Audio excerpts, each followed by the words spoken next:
1994 NBA Finals. Tonight, Game 5 between the Houston Rockets and the New York Knicks. It's down to a best 2 out of 3 now. It's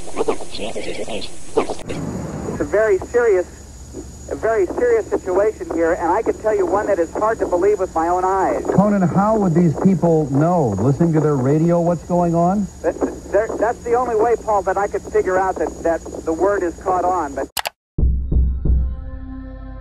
for all the NBA fans out there, we all have one thing in common. When it comes to the NBA Finals, we can't wait to see each and every game. We start to lose patience leading up to the start time. There's just nothing like gathering around your TV right before the game is about to start, and once it gets underway, there's absolutely nothing that could distract you from taking your eyes off the screen.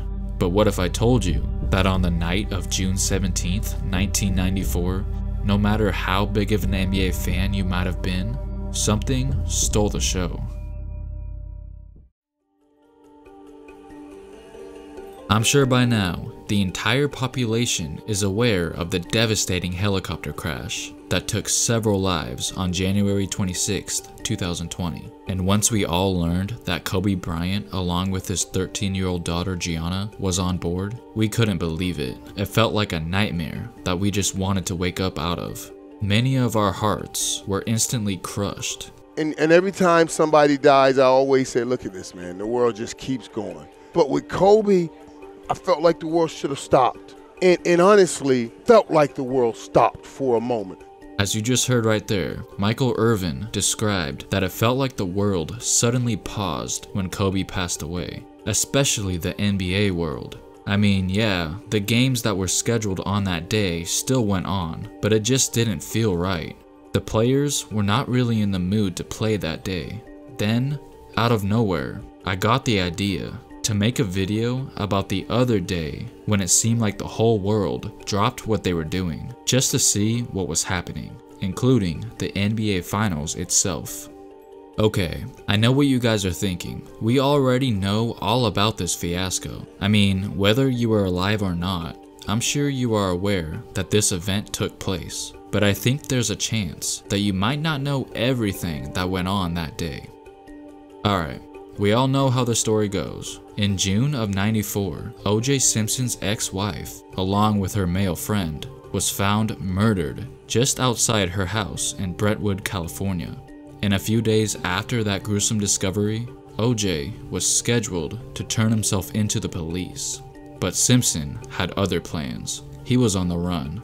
Meanwhile, on that same day, Game 5 of the 1994 NBA Finals was about to get going. This wasn't just any game. The series was tied up 2 games apiece heading into the contest. So I'm sure it's safe to say it was a very important game that was about to take place in Madison Square Garden. But about 3,000 miles away, an even bigger storyline was taking form. The LAPD spotted OJ on the freeway, and before you knew it, the entire nation was captivated by what was happening. Remember, O.J. Simpson was seen in many eyes as a beloved figure, an icon. Everyone just adored the Hall of Fame running back, so it was shocking to see what was playing on the news. The viewers watching at home were freaking out, but nobody was freaking out more than NBC, whose job was to cover the game along with Bob Costas and Marv Albert. But understandably, they found the developing OJ event much more intriguing, so they decided to take on the challenge of covering both the game and what was taking place all the way over in LA at the same time. It is our professional obligation to cover the ball game tonight. We are, of course, mindful of the O.J. Simpson situation, and we will apprise you of any new developments. So the game would finally get underway, but the players had no idea what was going on with OJ. This was obviously way before social media, and they barely even had cell phones back then. So they were completely unaware of the craziness that was occurring simultaneously. Even the crowd in the building had no outside connection. But the audience watching at home had the luxury to choose what they wanted to watch. If you guys didn't know already, June 17th, 1994 was one of the most chaotic days in sports history. Not only was the NBA Finals taking place, it was also the start of the World Cup in America. You also could have watched Arnold Palmer play his final round in the US Open, or even choose to tune in to the Rangers Stanley Cup celebration parade in downtown New York if you wanted to. There were so many options at your disposal, but none more powerful than the car chase happening in Los Angeles. OJ was in the passenger seat of the white Ford Bronco, and behind the wheel was his former teammate, Al Cowlings, who actually called the police in the car during the chase, and he informed them that Simpson had a gun to his own head, threatening to kill himself, and the police urgently tried to convince him to throw the gun out the window. Don't do this. All I did was love Nicole. All I did was love her. Just throw it out the window. And nobody's gonna get hurt. I'm the only one that deserves. No, you don't deserve that. Get hurt. You do not deserve to get hurt. With OJ having access to a phone in the car, it turns out the police wasn't the only ones he tried to contact. It was later revealed that Simpson attempted to call the NBC studio right in the middle of the car chase in effort to get a hold of Bob Costas and Marv Albert, who worked with OJ at NBC for a period of time, but nobody was there at the studio because they were covering the game at Madison Square Garden, except for one engineer guy who was able to answer the phone. And once OJ said it was him that was calling, the guy didn't believe him and immediately hung up the phone, and it is still unknown exactly what OJ might have said if he managed to actually get a hold of Costas or Albert. Eventually, halftime came along, and instead of rushing to the Gatorade stand, everyone rushed to the TV set.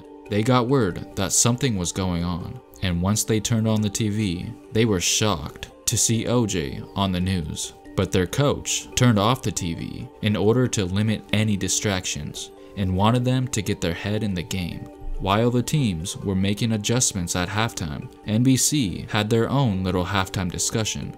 It was becoming very difficult to cover both the game and Simpson all at once, so David Stern insisted that they should just stick with the game and only talk basketball, but they had no interest in the game. The majority of the media and fans turned their backs to the game and chose to find the nearest TV instead, and their eyes were glued to it.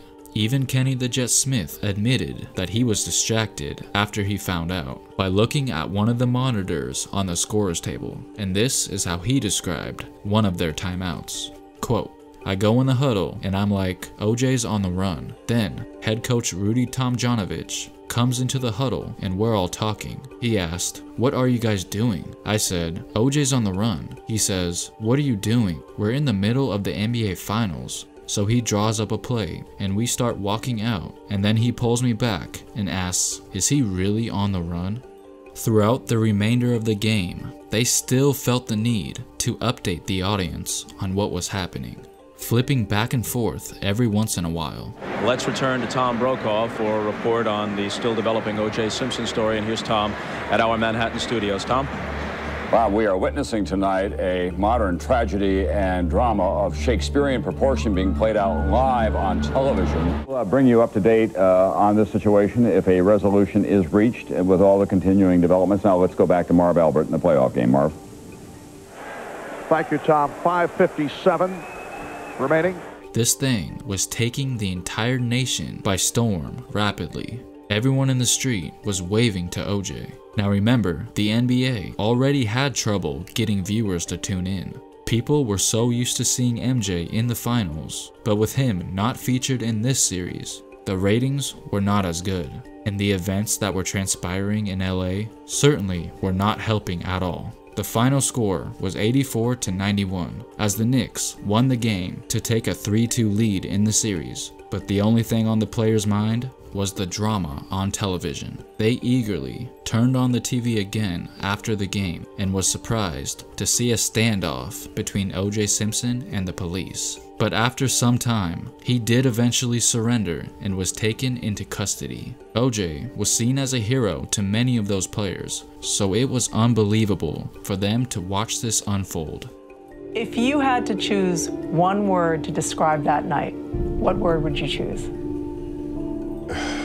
Epic. If you were one of those people who witnessed this fiasco live in real time, I'm sure it's something you'll never forget. Also, here's Jeff Van Gundy revealing an interesting rumor that went on during the chase. Why they were driving so slow was OJ wanted to hear the end of the game on the radio before he pulled in. Thanks so much for watching, everybody. Now I'm interested to know how many of you guys were alive during this infamous day. Let me know down in the comments below, and don't forget to like and subscribe.